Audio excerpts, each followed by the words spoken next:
Last December, the Barton family was invited to a village of Karen refugees living on the Thai side of the Thai-Burmese border, just kilometers away. These Karen refugees were forced to flee their homes when the Burmese army bombed and burned their villages.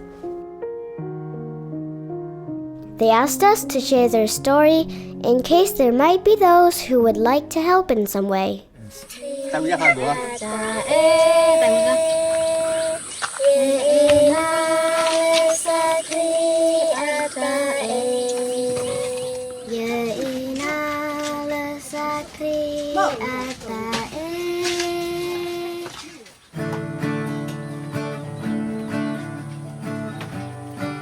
We received an email from the USA with the offer of help these Karen refugees so badly needed. The viewer came across a song called Issa I sang with my Karen friend Sawang, and our first video about the Karen refugees, and she offered to help. The hottest month in Thailand is April, and this year the temperatures have been soaring to 50 degrees Celsius, setting new records. These Karen refugees don't yet have permission to work. They live without running water as in summer their wells run dry.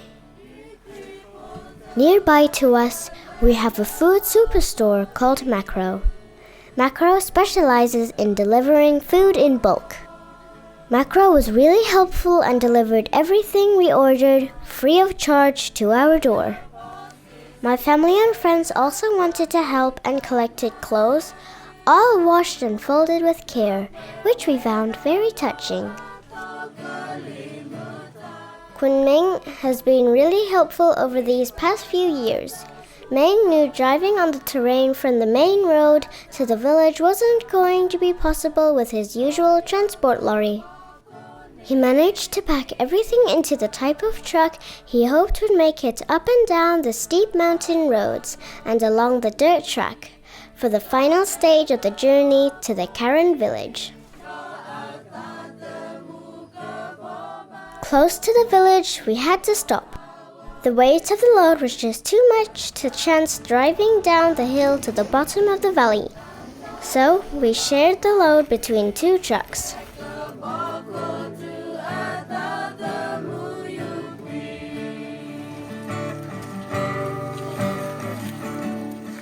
It was another very hot day, 48 degrees Celsius. There's no phone signal or internet in these parts, so we hadn't been able to get a message to the village to say we would be paying them a visit that day. But the word quickly spread around, and lots of villagers came down to help us unload the trucks.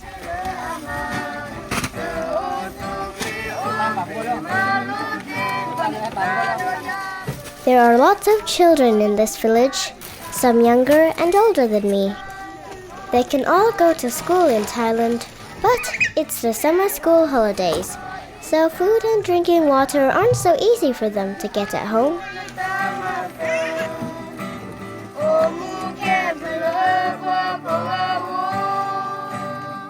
Karen people love to sing together.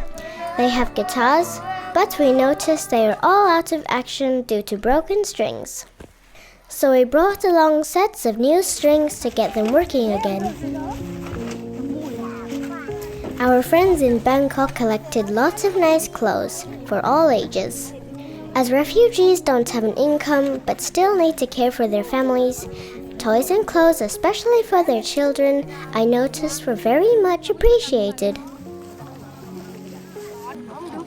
Everything happened very quickly that morning, but we know in the days ahead, these people will swap and change and pass them over and pass them down right across the village.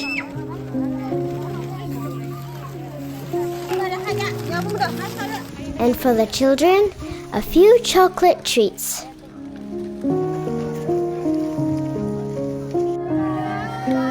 Bye-bye.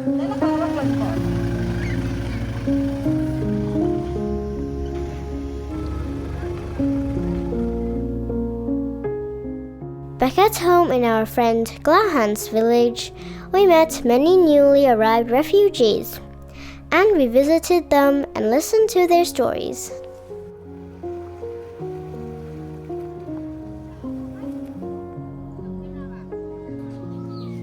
ก็อยู่ที่นั่นไม่นานแล้วเขาก็มาอยู่นี่ This is Malidar. Malidar is staying here in Glahans village with her brother who moved here 10 years ago. Malidar has cancer and has already had 2 operations.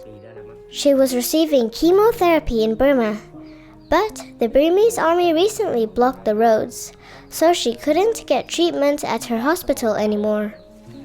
Malidar searched other towns for medical help, going backwards and forwards without success, until she ran out of money. When the Burmese army bombed her home and the surrounding villages, she had no option but to escape to Thailand. Later this month, Malidar hopes she might be eligible for medical treatment here in Thailand.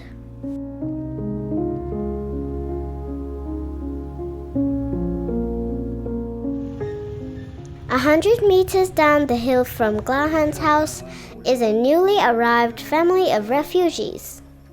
Luckily, they had a contact in Glahan's village, so were allowed to pass over the border from Burma to Thailand. But they have to stay put and can't go out of the village. The family came across the border with around 2,000 other Karen refugees about a month ago.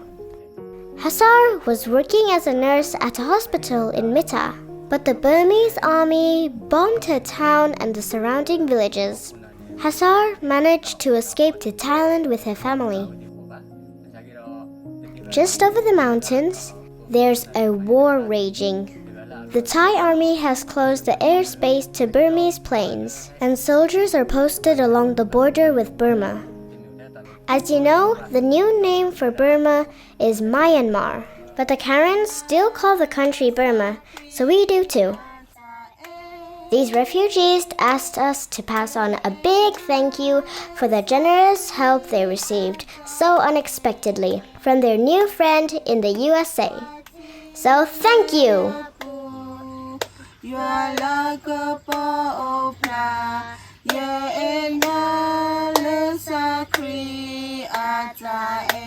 And thank you too for watching. Stay safe!